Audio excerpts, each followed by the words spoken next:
राज्याचे कृषी मंत्री माणिकराव कोकाटे यांनी नुकतीच पत्रकार परिषद घेतलेली आहे. विरोधकांकडून त्यांच्या राजीनाम्याची मागणी होत होती. पत्ते खेळतानाचा त्यांचा व्हिडिओ समोर आला होता आणि यानंतर त्यांच्या राजीनाम्याची मागणी जोर धरू लागली होती. आपल्यासोबत प्रवीण दरेकर आहे, आपण त्यांच्याशी थेट बातचीत करणार आहोत. आता त्यांनी प्रतिक्रिया दिली आहे, की मला रमीच खेळता येत नाही आणि मी काय विनयभंग केला आहे का? अशा पद्धतीचं त्यांचं वक्तव्य आहे. कसं पाहता? आणि जर दोषी ठरलो तर नागपूर अधिवेशनामध्ये मी राजीनामा देईन, असं सुद्धा म्हणतायत. मला वाटतं एखादी गोष्ट झाल्यानंतर त्या ठिकाणी तो विषय वाढवणं संबंधित आणि योग्य आहे असं मला अजिबात वाटत नाही. संयत भूमिका घेण्याची आवश्यकता आहे. झालेल्या गोष्टीबद्दल निश्चितच सर्वसामान्य जनतेला ते आवडलेलं नाही, वस्तुस्थिती आहे. आणि मग अशा वेळेला या विषयावर आपली बाजू आणखी ताकदीनं मांडण्यापेक्षा मला वाटतं आपण दिलगिरी व्यक्त करून जनतेच्या भावनांचा आदर केला पाहिजे. कारण महाराष्ट्राचे मुख्यमंत्री माननीय देवेंद्र फडणवीस साहेबांनी अत्यंत समर्पक अशा प्रकारची प्रतिक्रिया दिलेली आहे. त्याने बॅलन्स प्रतिक्रिया दिलेली आहे की बाबा अशा प्रकारची गोष्ट निश्चितच भूषणावह नाही आहे. कारण विधिमंडळाच्या सभागृहामध्ये हे कामकाज करत असताना त्याचं गांभीर्य हे अत्यंत महत्त्वाचं आहे, हे त्याने अधोरेखित केलं आहे. आणि मला वाटतं माननीय कोकाटे साहेबांच्या खुलाशा संदर्भातही त्यांनी भाष्य केलेलं आहे.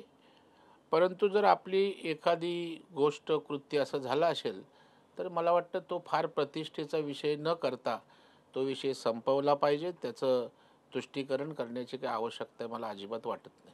पण ते म्हणतात, की मुख्यमंत्र्यांनी मीडियामध्ये जे व्हिडिओ पाहिले त्यानंतर आपलं वक्तव्य केलं होतं आणि त्यावर त्यांनी विश्वास ठेवला. नाही, मला वाटतं शेवटी आपलं माध्यम हे मीडियाच असतं. कधी मीडियाच्या एखाद दुसऱ्या गोष्टी चुकतही असतात, परंतु म्हणून मीडियाला दोषी धरणं उचित नाही. कारण शेवटी मीडियासुद्धा उपलब्ध माहितीनुसार सोर्सेसनुसार त्या ठिकाणी सांगत असतं आणि स्वयंस्पष्ट चित्र दिसतंय. त्याच्यामुळे मीडियातसुद्धा काय त्यांनी जाणीवपूर्वक काय केलं असं समजून त्या मीडियाला दोष देण्यात काही अर्थ आहे असं मला अजिबात वाटत नाही. पण ते म्हणतायत, की 25 वर्ष मी विधानसभेमध्ये आहे आणि कायदे त्यासोबतच विधानसभेचे जे कायदे आहेत, नियम आहेत, ते मला चांगल्या पद्धतीनं माहिती आहे. कुठेतरी आत्मविश्वास त्यांचा आणखी जास्त वाढलेला वाटतो या सगळ्या घटनेनंतर. नाही, अशा प्रकारच्या आत्मविश्वासाची आवश्यकता नाही आहे. निश्चितच ते राज्यातले एक सिनियर आमदार आहेत, याविषयी दुमत नाही. परंतु मला वाटतं आता पुन्हा उगाळून मीच केलेले योग्य आहे असं काही सांगण्याचा खटाटोप करण्याची आवश्यकता आहे असं मला वाटत नाही आहे. विनाकारण विषय त्यांनी आपल्या बाजूनं वाढवू नये असा माझा त्यांना मित्रत्वाचा सल्ला किंवा विनंती राहील. विरोधक बरीच टीका टिप्पणी करतात याला धरून आणि राजीनाम्याची मागणी सुद्धा करतात माणिकराव कोकाटे यांच्या. त्यासोबतच इतर नेत्यांचे जे व्हिडिओज व्हायरल झालेले आहेत त्याबद्दल देखील आज सामनातून बरीचशी टीका टिप्पणी करण्यात आलेली आहे. एकंदरीतच सरकारवर दबाव वाढतंय असं तुम्हाला वाटतंय का? नाही, मला वाटतं विरोधकांचं कामच सत्ताधारी पक्षाचं एखादं कृत्य त्या ठिकाणी दिसलं झालं तर त्याच्यावर त्या ठिकाणी विरोधक त्याचा इश्यू करतच असतात. मग इश्यू सत्य तथ्य किती आहे हे न बघता.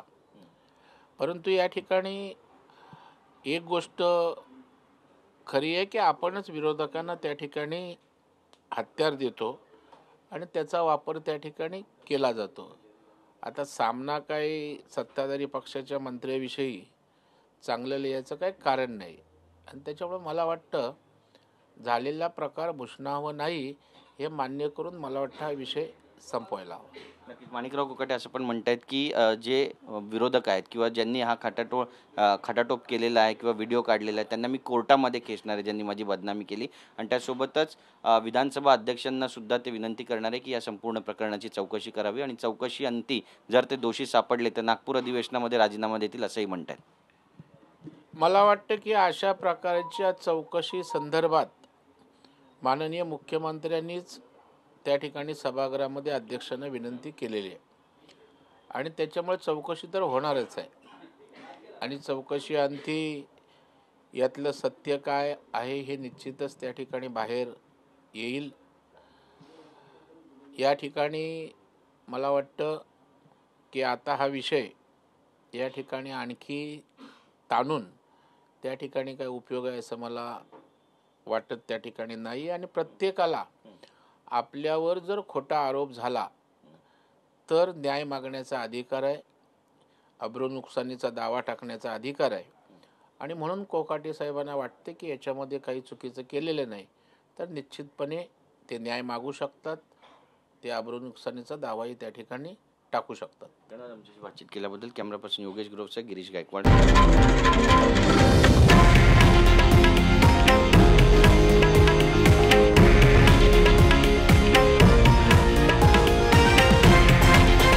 हे आहे देशातील नंबर 1 न्यूज नेटवर्क आणि आपण पाहत आहात TV9 मराठी, एकमेव.